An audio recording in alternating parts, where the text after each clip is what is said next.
The Bible. It's 66 books of history, stories, letters, and poetry that fit together to form God's one big story. The epic adventure of how He created us and loves us so much that He made a way to rescue us. As we travel through the Bible, from Genesis to Revelation, we discover people who met God and found their lives changed forever. Now for an amazing story, inspired by the book of Acts, chapter 9, verses 1 through 9. If anyone was set up for the good life, it was Saul of Tarsus. Greetings. Though Saul's family was Jewish, he was also born a Roman citizen. Throughout his life, he was known by two different names. You may call me Saul or Paul. As a young man, Saul was sent to Jerusalem to study with the famous Rabbi Gamaliel. Let's see. You have achieved 100% in classical literature, 111% in philosophy, and in ethics, 99%. Oh, I vow to do better. Saul became a Pharisee like his father before him.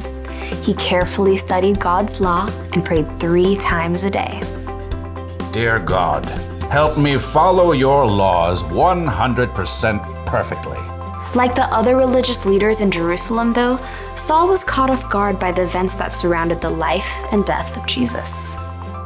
Good riddance. Now that fool can't try to overturn God's laws anymore. Haven't you heard? Jesus' follower says he's returned to life. They've seen Jesus? They've seen Jesus.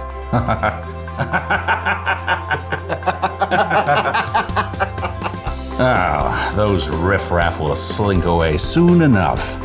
Against all odds, the followers of Jesus didn't fade away. In fact, the numbers began to grow. 5,000? You're telling me that 5,000 people are following the way of a dead man?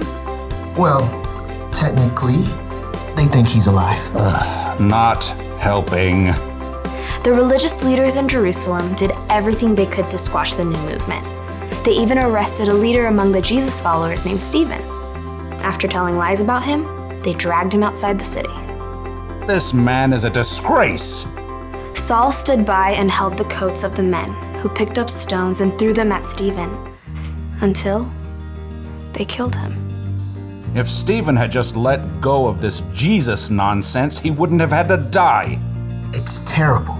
I heard people are following the way of Jesus in other cities too. What? Inconceivable. Saul quickly became known for hunting down people who believed in Jesus. When he discovered that some Jews in Damascus were following Jesus, he went straight to the high priest. This Jesus thing is spreading everywhere. I'm aware. They think he's alive. Hashtag yup. Someone should do something. I hope you have something constructive to say. Give me letters to the synagogues in Damascus so I can arrest all the believers and bring them back here. Now you're talking. Saul set off for Damascus with the blessing of the high priest. He traveled with a group of men to arrest the believers they found. After days on the road, they neared the city. There it is. We'll make it by lunch. No, we must take time to pray. As he did 3 times every day, Saul stopped and turned to Jerusalem to pray, certain God was on his side. Dear Lord, help me to catch every single one of those despicable Jesus people. Suddenly, a light more brilliant than the midday sun blazed down around Saul. He staggered, fell to the ground, squeezing his eyes shut against the glare. Saul, why are you opposing me? Saul gasped. It felt as though the whole earth shifted beneath him. Who are you, Lord? I am Jesus. I am the one you are opposing. The men around Saul stared in horror and confusion, unable to speak. They could see no one, but heard a sound, perhaps like a roar of thunder. Now get up and go into the city. There you will be told what you must do. Saul reeled. He struggled to his feet and finally opened his eyes. He saw nothing, only darkness. What's happened? You tell us. We saw the light, and you fell, and this sound And then you said... I can't see. What? I can't see. I've been blinded. That's not good. Here, take my hand.